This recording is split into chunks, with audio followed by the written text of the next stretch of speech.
I was 20, 2 years out of high school, with dreams of going to college that had been delayed because Clara claimed we couldn't afford it. One fateful evening, I was in my room reading when my dad returned from work. Clara was crying, and when he asked what was wrong, Clara and Ethan said I had tried to suffocate Ethan while he was taking a nap. My dad didn't waste any time hearing my side of the story. I was kicked out. It's time you started fending for yourself, Kiara. You are a threat to our lives. She's right. You're old enough to stand on your own. Get out. I looked at my father, hoping for a glimmer of the man who once tucked me into bed and told me bedtime stories. But his face was cold and unmoved. Pack your things. I spent the night crying as I stuffed my few belongings into a worn-out suitcase. I walked out of the house without a word. My father didn't even say goodbye. The streets were harsh, and I quickly learned that survival wasn't easy.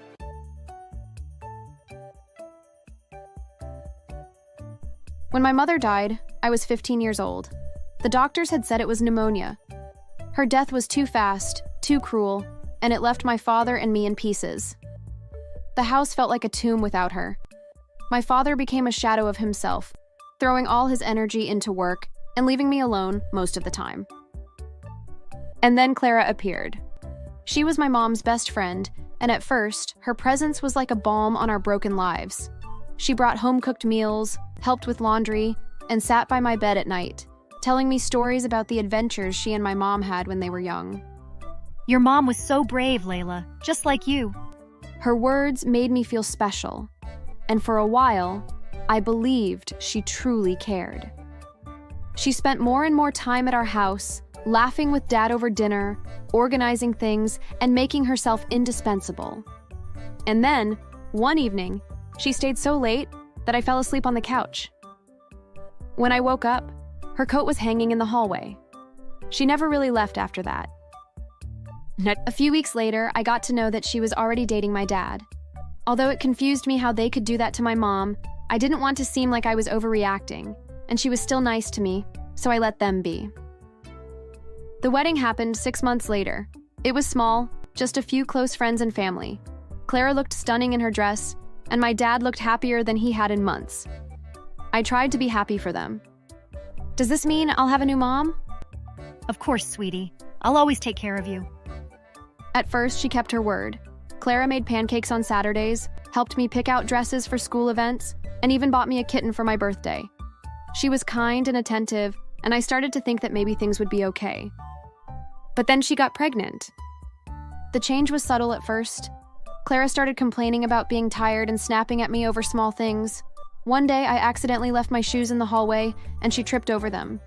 Are you trying to kill me and this baby? Her anger was sharp and sudden, and before I could apologize, she slapped me across the face.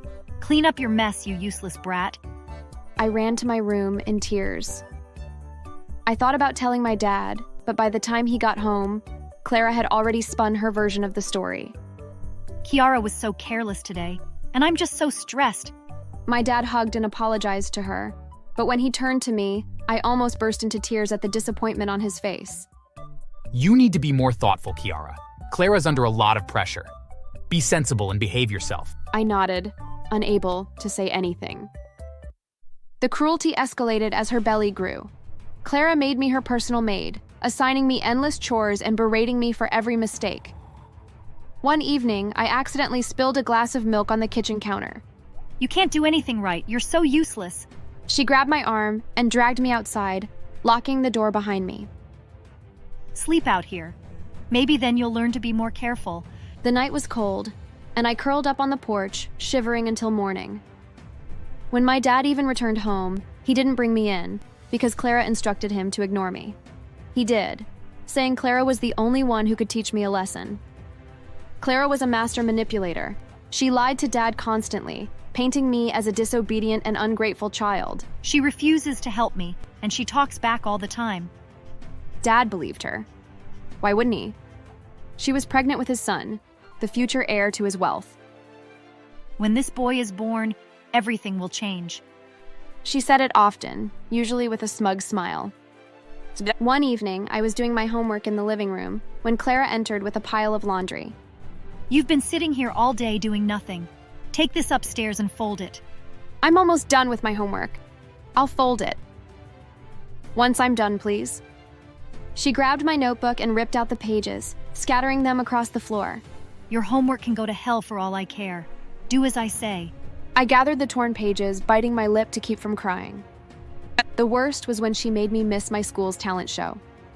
I had been practicing for weeks, excited to perform a piano piece that my mom used to love. The night before the show, Clara claimed she wasn't feeling well and demanded that I stay home to take care of her. You'll have plenty of chances to perform in the future. This is more important. I felt so sad, knowing that all my preparation was in vain, just because Clara didn't want me to attend the showcase for reasons best known to her. Once she started getting closer to delivery, everything revolved around the baby. She even started redecorating my room, claiming it would eventually belong to him. You're a girl, Clara. You'll get married someday and leave this house. When you do, it will belong to my son and I. I don't care. I wouldn't want to remain here forever, either. That was the first time I talked back to her. She didn't respond that day, but 3 days later, she got her revenge. Clara accused me of stealing money from her purse. I hadn't touched it, but Clara's crocodile tears convinced Dad otherwise. I'm so disappointed in you, Layla. He grounded me for 2 weeks, forbidding me from even leaving the house. When Clara went into labor, I felt relieved that the pregnancy was over, and dread for what would come next. Dad rushed her to the hospital, leaving me alone for hours. When they returned, Clara was holding her son in her arms, her face glowing with pride. Meet your little brother, Clara. I forced a smile, and as Clara shot me a triumphant glare, I knew my life was about to get even harder. Life after Clara gave birth to her son became unbearable. Ethan was the center of attention. Every coo and giggle of his brought a smile to my father's face, while I, his firstborn, had become a mere shadow in my own home. Clara made sure of it. She doted on Ethan, showering him with affection, while treating me like a stranger. As Ethan grew older, she poisoned his mind against me. Don't listen to Clara. Don't go near her. Stay far away from her. She's dangerous and poisonous. She's jealous of you and would do anything to get rid of you. Of course, the boy had obeyed. He avoided me like a plague. I didn't blame him. His mother was the root of everything. By the time Ethan was 6, he would mimic Clara's cruel remarks, calling me names and laughing when I tried to correct him. You're not my real sister. Mom said so. You're going to leave soon because nobody wants you. Mom says you're forcing yourself on us. Clara encouraged his behavior, and my father? He said nothing. He was a spectator in his own house, a man so enamored with his new family that he barely acknowledged my existence anymore. The day they kicked me out is etched in my memory like a scar. I was 20, 2 years out of high school, with dreams of going to college that had been delayed because Clara claimed we couldn't afford it. One fateful evening, I was in my room reading when my dad returned from work. Clara was crying, and when he asked what was wrong, Clara and Ethan said I had tried to suffocate Ethan while he was taking a nap. My dad didn't waste any time hearing my side of the story. I was kicked out. It's time you started fending for yourself, Clara. You are a threat to our lives. She's right. You're old enough to stand on your own. Get out. I looked at my father, hoping for a glimmer of the man who once tucked me into bed and told me bedtime stories. But his face was cold and unmoved. Pack your things.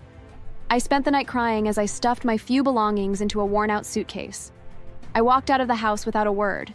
My father didn't even say goodbye.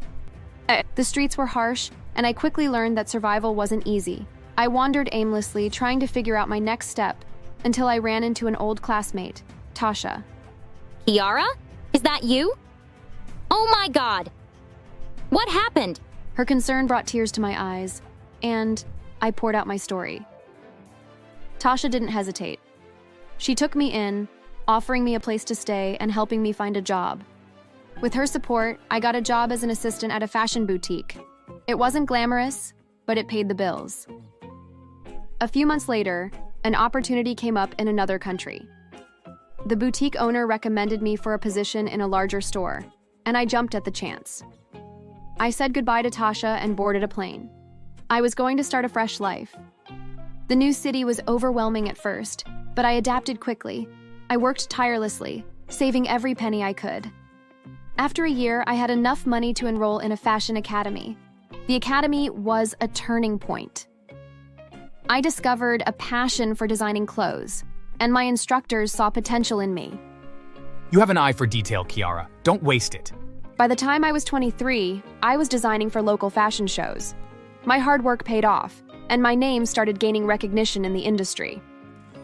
At 25, I had become a well-known fashion designer. My designs were featured in international magazines, and my bank account was proof of how far I'd come. Tasha and I remained best friends. She became the family Clara took from me. When I returned to my home country to visit Tasha, I had no idea how much my life was about to change again. Have you heard about Clara? Your stepmom. No. What happened? Well, Clara killed your father. The words hit me like a punch to the gut. Almost everyone in the city knew about it. Tasha explained that Clara had been desperate to claim all of my father's wealth, but things hadn't gone as planned. Turns out your father was drowning in debt. He took out loans and used all his properties as collateral. I was stunned. She was thrown out of the house with her son after he died. Apparently, after they got thrown out, Clara and Ethan were squatting with her relative. But the story didn't end there. Clara began claiming that my father's ghost was haunting her. She grew increasingly paranoid until she confessed everything. According to what Tasha told me, Clara had told everyone who cared to hear that she killed my father. She confessed because his ghost wouldn't leave her alone until she told the truth. Her confession led to her arrest. She was sentenced to life imprisonment for murder. As for Ethan, he spiraled out of control. Without Clara to guide him, he turned to alcohol and drugs, eventually ending up on the streets. I couldn't believe my ears. So much misfortune had befalling them. I didn't feel bad, though. They had made my life a living hell, and now they were reaping what they had sown. I had built a life for myself, one that they could never touch. Thanks for watching. Make sure to subscribe and leave a comment down below saying I subscribed, and we will try our best to reply to your comment.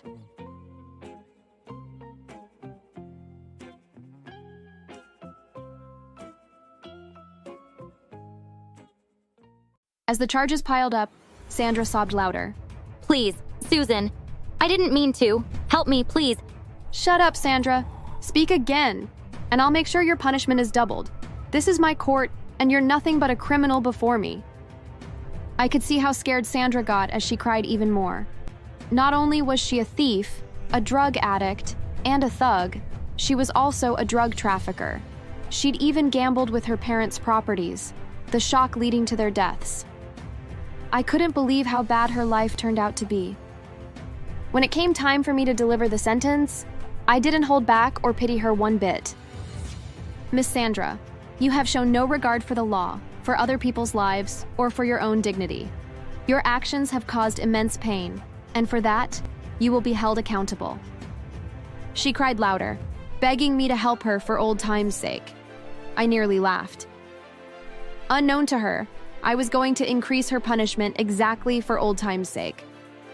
You are hereby sentenced to 25 years in prison without the possibility of parole.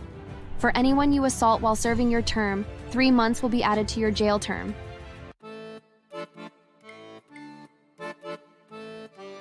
High school was supposed to be the best time of your life, or at least that's what people said. But for me, it was a battlefield. A war I fought every single day. And at the center of that war was Sandra. Sandra wasn't always my enemy. In fact, during my first week at Franklin High, she had been friendly. She introduced herself with a smile that, at the time, seemed genuine. Hi, I am Sandra. You're new, right? You'll love it here. I thought I had made a friend. We sat together at lunch, talked about our favorite TV shows, and even exchanged numbers. But everything changed when a guy Sandra liked asked me out. From that moment, Sandra hated me. Even more so at homecoming, I walked in with the guy that Sandra liked. I wore a shimmering blue gown my mom had helped me pick out, turned heads as soon as I walked in. Compliments came from every corner. Classmates, teachers, even parents chaperoning the dance. I felt beautiful and confident. But Sandra didn't see it that way. She watched from the sidelines, her face tightening with every compliment I received. She's not even that pretty. People probably just feel sorry for her because the dress is horrible. I didn't hear her say it, but someone told me. I didn't believe it at first because there was no way Sandra would say such a thing about me. However, the next morning at school, Sandra ignored me. When I tried to sit with her at lunch, she made it clear I wasn't welcome. This table's full, Susan. Maybe you should try over there. And you should stop forcing this friendship between us already. I told you, I don't like you. Her voice was loud enough for everyone in the cafeteria to hear. Laughter rippled through the room as I picked up my tray and walked away. I was so embarrassed. She never told me she didn't like me. That was a lie. From that day on, Sandra made it her mission to make my life miserable. The rumors started first. Sandra would start rumors about me and make sure they spread. I would hear students gossiping about me anytime I walked by, always in whispers. Did you hear? Susan's family is broke. That's why she wears the same shoes every day. I also heard she begged the principal to let her into Franklin High. None of it was true, but truth didn't matter. Sandra had a way of making people believe whatever she said. When she saw that I gave no reaction to that, she moved on to pranks. My locker was her favorite target. One morning, I opened it to find it stuffed with trash. Empty soda cans, crumpled papers, even a banana peel. The stench was unbearable. Oops, must have mistaken it for the dumpster. Her group of followers burst into laughter as I fought back tears, cleaning up the mess. Another time, she poured water on my chair during math class. I didn't notice until I sat down, and by then, it was too late. Wet yourself, Susan? The entire class erupted in laughter as I fled to the bathroom. I was so humiliated. Physical bullying wasn't off limits for Sandra either. She'd accidentally bump into me in the hallways, sending my books flying. Watch where you're going, clumsy. She was visibly bullying me, but no one ever called her out. She was the queen of the school, untouchable in everyone's eyes. One evening, as I was walking home from the supermarket, two masked girls appeared out of nowhere, cornered me, and beat me up. They broke my hand and ran away with everything I had bought. I was certain one of them was Sandra. I recognized her body structure and hair, but I had no evidence to prove it. The next day, when I didn't go to school because I was admitted to the hospital, Sandra spread a rumor that I was pregnant, and even posted it in our class group. So many students wrote hurtful comments, which made me feel incredibly sad and depressed. The worst incident happened during gym class. We were playing handball, and Sandra made me her target. Catch, loser! The ball slammed into my face, knocking me to the ground. Blood dripped from my nose, and Sandra smirked, feigning concern. Oh no, are you okay? It was an accident. The coach believed her, of course. Sandra always knew how to play innocent.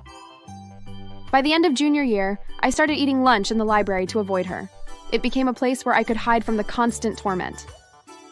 The librarians noticed my frequent visits and would sometimes ask if I was okay, but I never told them the truth. I was too ashamed.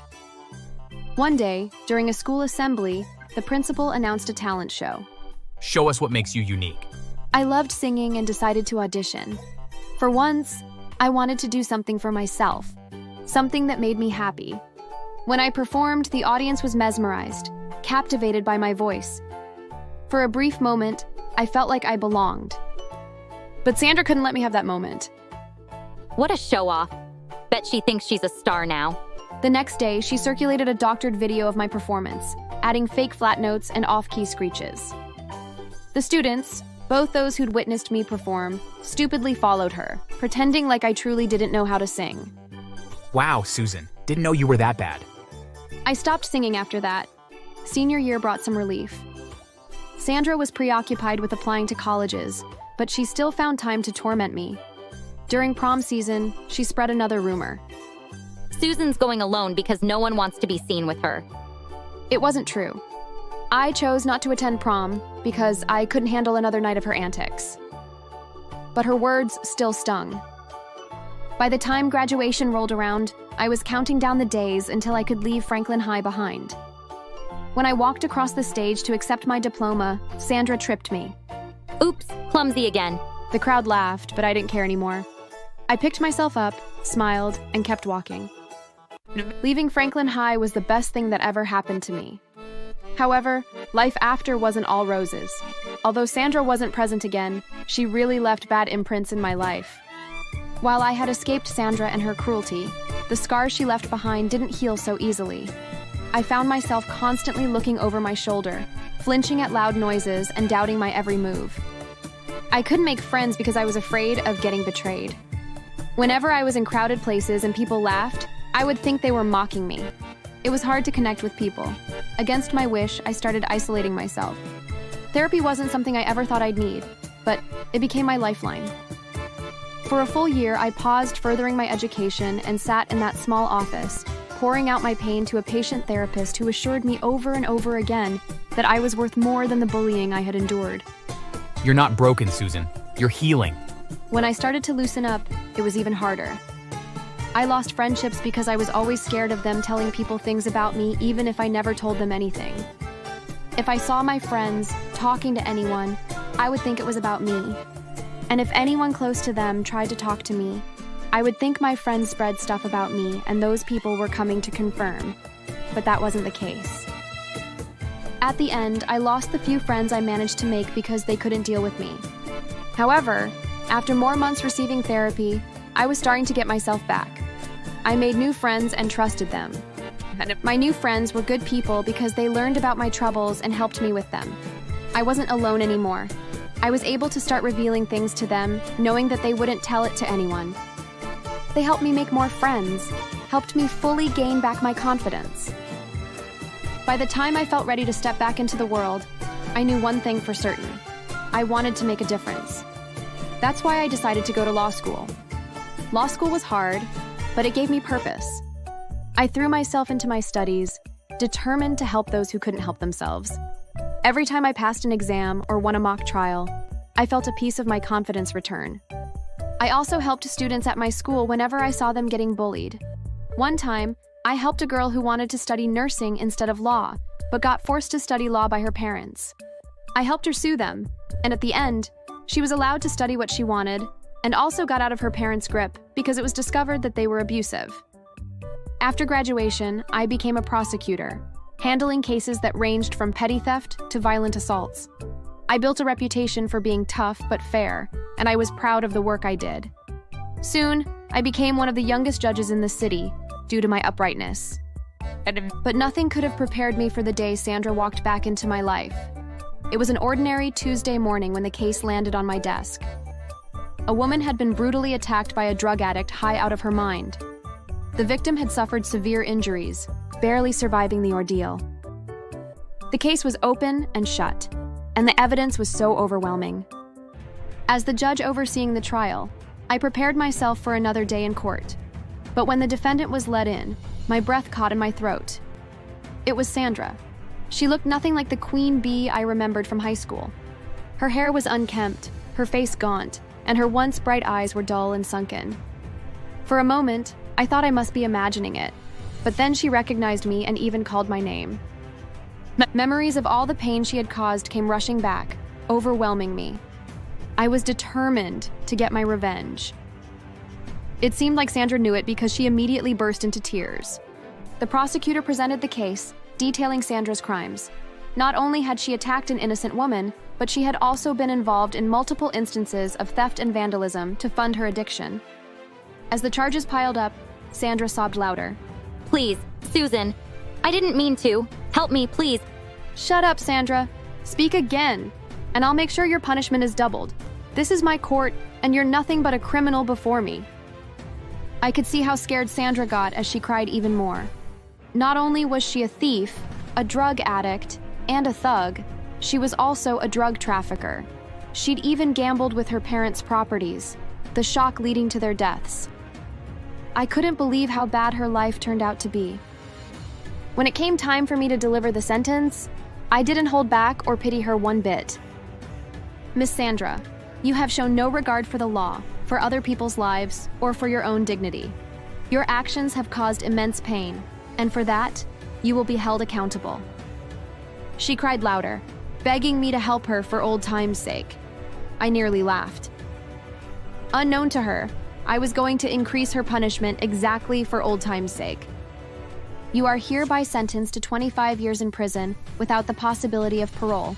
For anyone you assault while serving your term, 3 months will be added to your jail term. Sandra collapsed on the floor and wailed louder. 10 years should have been enough for her case, but I wanted her to be punished more. Please, Susan. I'm sorry. I'll do anything. Anything? Where was that attitude when you tormented me for years? Where was your remorse when you ruined my life? This is justice, Sandra. The kind you never thought you'd face. As the bailiffs dragged her out of the courtroom, she screamed for mercy. Susan, please. I'm begging you. But I didn't look away. For the first time in years, I felt powerful. To finish her off properly, I made sure she was sent to the nastiest prison and given the worst cell to stay in. After 1 year and she didn't assault anyone, I paid someone to pay a warder in the prison to set Sandra up with someone. After a fight broke out between the two and the prisoner lied against Sandra, 3 months was added to her jail term. I couldn't be happier. She was completely at my mercy. If you were me, will you do more?